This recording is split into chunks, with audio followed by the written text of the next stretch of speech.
Joining me right now to talk about Kamala Harris's proposal with this tenfold expansion of tax relief and many other issues, of course. He's been on this show before, and we certainly appreciate his time. He is the Kamala Harris Campaign National Spokesperson. He is Kevin Munoz, who joins us right now on the show. Kevin, I do appreciate you coming on again with us. How are you? I'm doing well. How are you? I am doing good, Kevin. Always appreciate the time, my friend. So obviously, I want to get into this new tenfold expansion tax relief plan. Before I do that, if you don't mind, if I can just ask you one question about another mass shooting, in this case involving children at this school in Georgia. We know that Harris and Biden, and let's be honest, most Democrats have been trying to pass comprehensive, gun reform, and Biden was able to do it, and Harris were able to do a little bit of that. But what do you make of this again, Mr. Munoz? Another shooting involving children in a school. Well, look, this is a personal one for me. I had a shooting at my high school when I was, 15 years old in Jacksonville, Florida, not too far away from where the shooting yesterday happened. And look, weapons of war have no place in classrooms. They don't have a utility in places where students should be safe. And we just have to come at this forcefully and reasonably and stand with the overwhelming majority of Americans that do not believe that we should have weapons of war in our streets and our schools. And Kamala Harris stands with that overwhelming majority that want to do the right thing. And the right thing is to make sure that we keep our kids and our community safe. Mm-hmm. And the Second Amendment can absolutely survive and thrive. And those that want to protect themselves and those that want to hunt can absolutely do so. But we can also do better by the American people to keep guns out of the wrong hands. And what you've seen, and I'll stop here, I'll stop pontificating, but I think it's really important to understand, as somebody that grew up, this was the issue for me and why I got into politics. We haven't seen meaningful gun safety legislation until Joe Biden and Kamala Harris came to the table after Uvalde, brought Republicans to the table to make for the most single-handed, consequential gun safety legislation in more than 3 decades. It's not enough. We have to do more, but we need to elect reasonable people like Kamala Harris and not Donald Trump, who said, if I may remind you, we have to get over it about the last school shooting. Don't even get me started with Trump on gun control. As you know, Kevin, we had the biggest mass shooting in this history of this country right here in Las Vegas, October 1. He said he wanted to do something about bump stocks, and then he meets the former leader of the NRA and sucks up to him. So don't even get me started on that. I'm with you there. Last question on this, and then we'll get to some other things. But what do you make of the comments from most Republicans after these mass shootings? We had Governor Kemp yesterday in a press conference says, now's not the time to talk about gun control. Those are his words, not mine. But then they'll talk about God. They'll switch to God, but they don't want to talk about gun control. I remember Governor Abbott did the same thing after the Texas El Paso shooting and the school shooting there as well. It seems like the response from Democrats is very consistent, right? Harris, you had mentioned, of course, and Biden, where they talk about we need to do more. Here's what we need to do. And they try to come up with solutions. And the Republicans want to talk about God. And after a mass shooting, they never want to talk policy. What do you make of that, Kevin? I think this is exactly what frustrates so many Americans with Washington. It is the inaction. It's the intractability. And what I think that this ticket can run on is a record of getting things done and getting things done on things that people demand action on. Addressing gun violence is a top voting issue. And when you look at this issue, the lives lost yesterday, they should not be honored with just thoughts and prayers. They should be honored with action. And that is what the vice president will fight for. It is what we have delivered on. We have to do more.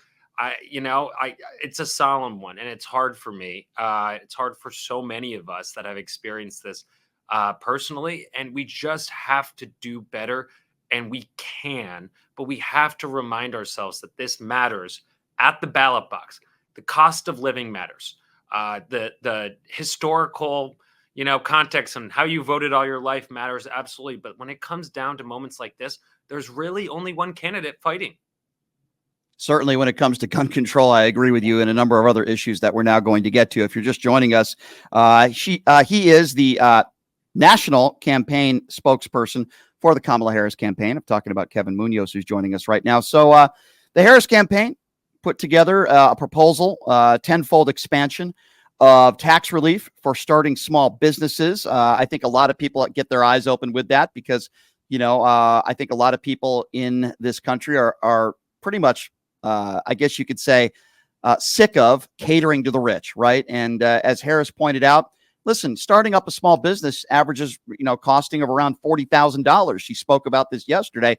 Not a lot of people have $40,000 laying around. And she talked about that. So talk to me a little bit about this proposal and what it will mean for those in the middle class that want to start up a small business. Well, look, this is a common sense capitalist proposal from the vice president that's focused on small businesses. But it's really about, let's take a step back. It's making an environment in which every business and every type of American can have the opportunity to succeed and thrive in this country. And so we want to make sure big businesses are doing well, but we also want to make sure the backbone of this country, small businesses, are in a place where they can grow and they can thrive and they can increase employees and do so easily. The president of the United States should be fighting on these basic issues. So when you look at this, this proposal, it really is, where it's not sensational as much as it is like super practical. Like, let's make sure those that are starting a businesses have the resources they need so they're not in the red for an indefinite period of time, which is the first flank of it.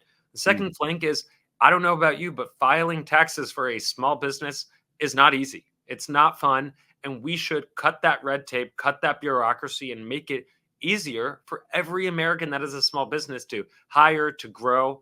And then third, look, Nevada knows this well. The pandemic was hard on our economy, but we have come out of it very strong. And small businesses have seen record performance, record growth, 19 million small business applications under Joe Biden and Kamala Harris.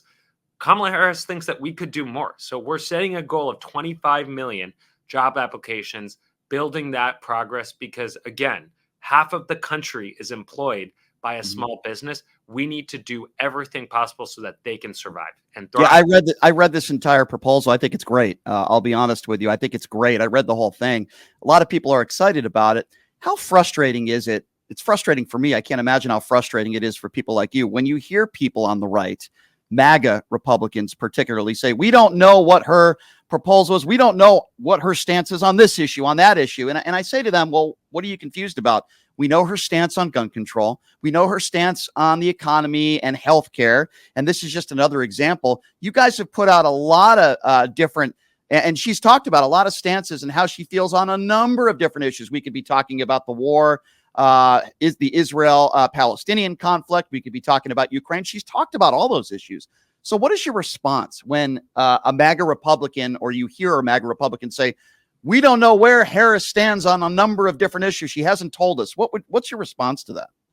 I don't think we spend a lot of time looking at the MAGA talking points as much as we continue to cement the choice for the American people. And every single day, Kamala Harris is out there. Our campaign is out there, and we're talking about the future. We're talking about lowering costs. We're talking about safer communities. We're talking about addressing the fact that women's reproductive rights are under full-out assault by Republicans. And every day, Donald Trump tries to spin another distraction because he doesn't want to talk about his economic plan. His economic plan would soar the deficit to help the ultra-rich. He is running proudly with the guy that wrote the foreword for the Project 2025 book. He doesn't really believe that our democracy should survive in many cases as we know it. And so, look, they're going to do these distractions. They think they're salient. But when we look at the record we are running on, it is a record and it is a vision that grows the electorate. And so our job for the next 61 days, it's only 61 days, is to continue to carry what we know is a popular message, but bring it to voters in places like Nevada and make sure they know the simple question, who is fighting for you? No doubt. So, Kevin, we're only a few days away from what I would consider probably the most anticipated presidential debate, certainly in my lifetime and probably yours, right? September 10th, a few days away. It does appear like it's going to happen. I know both campaigns have kind of gone back and forth a little bit on whether the mic's going to be on or off. It appears the mics are going to be off when you're not allowed to speak. Can I get your thoughts on that and just your thoughts in general, just a few days away now from this debate between Harris and Trump? Well, look, I think it's really important that everybody understands this can be a tough debate. Donald Trump isn't good at a lot of things. He's good on putting on a performance. This will be his 7th general election presidential debate. And you're right, the muted mics benefits him. He's not going to sound as delusional as normal because you won't be able to hear him when he's ranting and raving about X or Y toxic thing. Kevin, I'm sorry to interrupt, but that's a really important point you just made. Is that why the campaign wanted the mics to be on? Can you clarify that? Because that makes sense to me. We think that the American people deserve to hear from Donald Trump, from everything he says under a whisper to everything he says on Truth Social to everything he's going to say at this debate.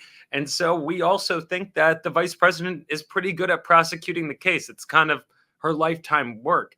And so, yeah, this is going to be a harder debate. And we're going to, make sure that she is prepared. I know she is excited. At the end of the day, we know the takeaway from this debate is going to be a view for the future from Kamala Harris and a view to take this country backwards with Donald Trump. And we know where the American people are at.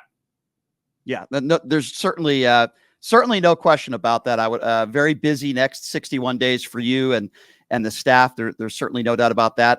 Is it fair to say that we should probably expect Kamala Harris to be back in the state of Nevada sometime soon? Not just Kamala Harris, but you're going to see our running mate. You're going to see their families. Look, the road to the White House runs through Nevada. I don't think I have to tell you that. Sure. No doubt about that. Well, Kevin, I always appreciate your time. We look forward to having you on again soon down the road. We know how busy you guys are, and always appreciate you answering our questions here. And we look forward to talking to you again soon, my friend. Thank you so much.